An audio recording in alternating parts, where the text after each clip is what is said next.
Para que puedas entender todos tus números, economía para todo público. Auspicia la columna especial del doctor Pablo Salvador, Toyota Jacopini. Segunda parte de Economía para todo público, 20 minutos después de las 11 de la mañana. Estamos próximos a la columna del doctor Pablo Salvador, en este caso tal cual lo anticipábamos al comienzo del programa, haciendo referencia al índice de precios al consumidor. Pablo. Es así, gracias Ezequiel. Vamos a hablar un poco del índice de precios al consumidor y cómo hacemos para medir esta variación de precios mes a mes y la famosa canasta del índice de precios al consumidor. Hace un momento comentábamos que en programas anteriores habíamos hablado de la canasta básica alimentaria y la canasta básica total. Si recordamos, la canasta básica alimentaria básicamente lo que mide es la cantidad de alimentos en términos de calorías y proteínas que necesita un adulto para todo un mes. Decíamos que eran canastas de mínimos, es decir, son canastas de mínimos que se requieren para no ser indigente o no ser pobre en el caso de la canasta básica total. Y la canasta básica total lo que hacía era tomar esa canasta básica solamente de alimentos e incorporarle otros bienes, como por ejemplo vestimenta, salud, educación. Hoy vamos a hablar de la canasta básica del IPC o de la canasta del IPC, que es otra canasta totalmente distinta a estas dos anteriores. Básicamente, lo que nos está diciendo la canasta del índice de precios al consumidor es cuántos son los alimentos, bienes y servicios que utiliza una familia mes a mes y cómo evolucionan los precios de esta canasta de un mes para el otro. ¿Cómo se calcula esta canasta? El INDEC a nivel nacional lo que hace es hacer una encuesta a las familias para preguntarles qué es lo que más gastan durante 30 días. Bien. ¿En qué más gastan su dinero ellos? ¿En qué bienes y en qué servicios? Que esto está justamente muy relacionado con el ejercicio que nosotros planteábamos del monitor de precios. Claro. Y en esto consistió la primera parte, digamos, de este mes de esta actividad. Es decir, que la gente nos mandara fotos de precios y de los productos que más consumía. Entonces luego el INDEC, una vez que tiene esta información, lo que hace es armar una canasta de alimentos, de bienes y servicios. ¿Por qué? Porque pondera todo lo que más consume la población y lo que hace es darle distinto peso, es decir, ¿qué valora más la población? Las carnes, los combustibles, la salud, la educación. Entonces, el INDEC lo que hace es armar esta canasta y esta canasta está integrada por 9 capítulos que se llaman, o 9 rubros. Uno de los rubros es el de alimentos y bebidas. Aquí que tenemos todo lo que consume, todas las bebidas alcohólicas, no alcohólicas, tanto que consumen dentro como fuera del hogar. Tenemos también transporte y comunicaciones. Acá básicamente tenemos el transporte público, el correo, el teléfono. El tercer capítulo es el tema de viviendas y servicios básicos. Aquí es donde tenemos las tarifas. Cuando sube el gas, cuando sube la electricidad, el agua, aquí impacta, digamos, ese incremento en el capítulo de vivienda y servicios básicos. Tenemos otro rubro que es el de indumentaria, que es básicamente la ropa, la vestimenta que necesita la gente para vestirse. Los bienes y servicios básicos, donde pueden ser, por ejemplo, cigarrillos, productos de tocador, etcétera. Tenemos otro rubro que es atención médica y gastos para la salud. Aquí es donde están el tema de las prepagas. Tenemos esparcimiento, que es donde están las vacaciones, todas las salidas al cine, la TV por cable, todos los espectáculos teatrales, etcétera. Equipamiento para el hogar, que es cuando uno necesita comprar algún electrodoméstico, hacer algún arreglo en el hogar. Y educación, que aquí es donde entran las cuotas de los colegios, etcétera. Entonces, con estos 9 capítulos se conforma esta canasta del IPC. ¿Y qué pasa? Ese IPC se conforma como, si bien tenemos 9 capítulos, dentro de cada capítulo tenemos varios bienes y servicios. Claro. Entonces, la gente del INDEC todos los días hábiles sale a mirar los precios de todos los productos que hay en estos 9 capítulos, todos los días. Cuando llega a final de mes se hace un promedio del precio que tiene esta canasta y así durante todos los días y todos los meses del año. Entonces, si hoy esta canasta, el precio promedio es 100 y al mes siguiente el precio promedio de esta canasta es 120, lo que decimos es que los precios subieron 20%. Es decir, el precio promedio de la canasta subió 20%.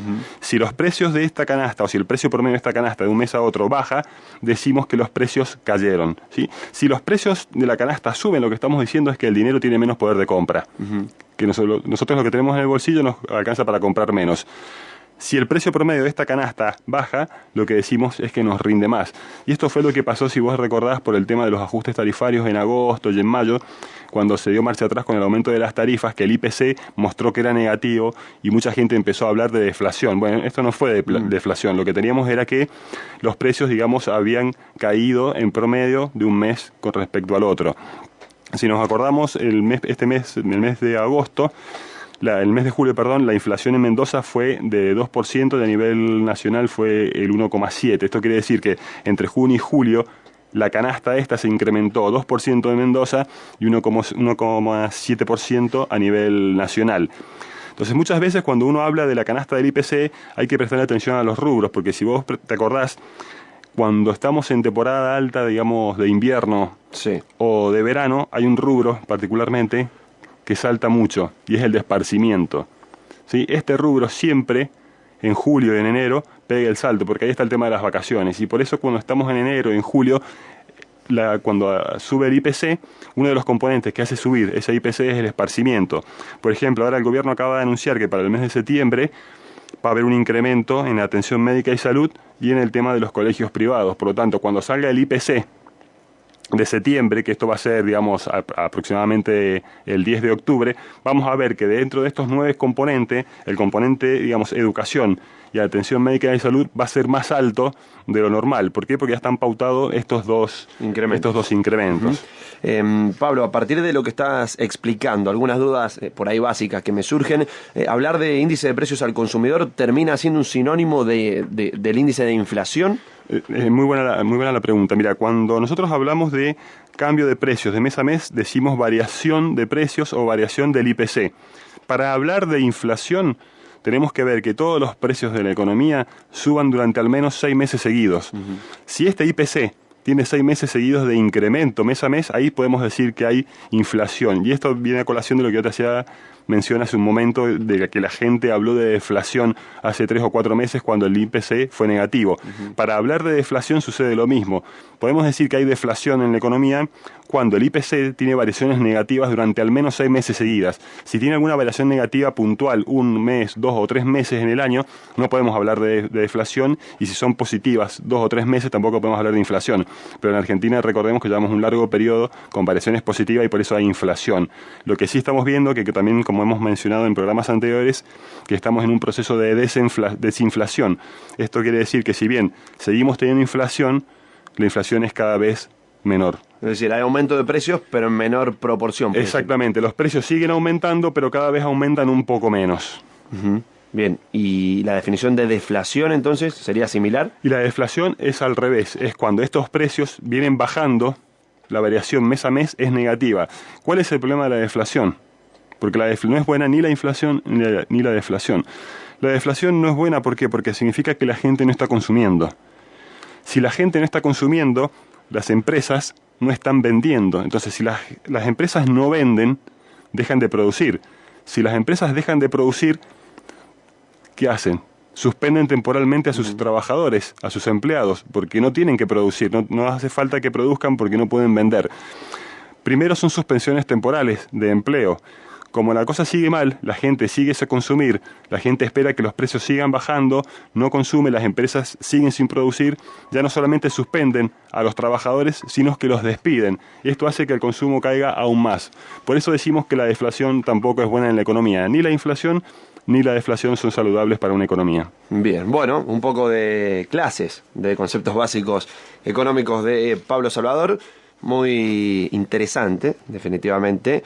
¿Y hay un poco más para analizar o hasta ahí llegó la columna, Pablo? Mira, la columna llega hasta acá. No sé si te parece que hagamos una pequeña distinción. Muchas veces habla de lo que es el costo de vida o lo que cuesta vivir, que también hay diferencia. La canasta del IPC o el índice de precios al consumidor no mide lo que es la calidad de vida o el costo de vida. Recordemos que el índice de precios al consumidor, esa canasta que toma, son bienes y servicios que se mantienen fijos en el tiempo. Es decir, todos los meses se utilizan esos mismos bienes y esos mismos servicios y se mide la evolución de los precios en el tiempo.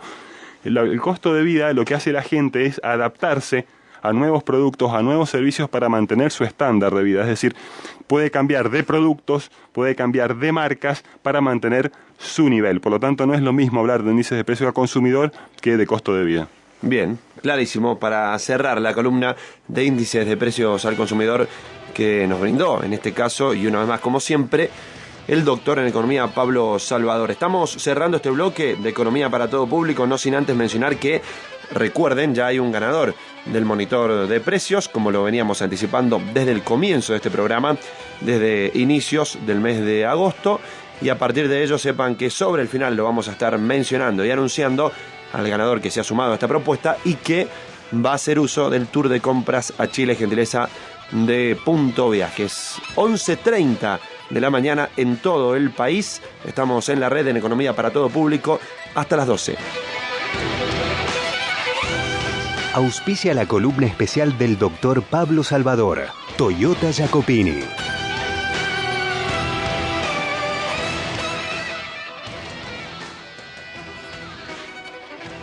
Sábados, de 11 a 12, en la red Mendoza, Economía para Todo Público. Para todo público.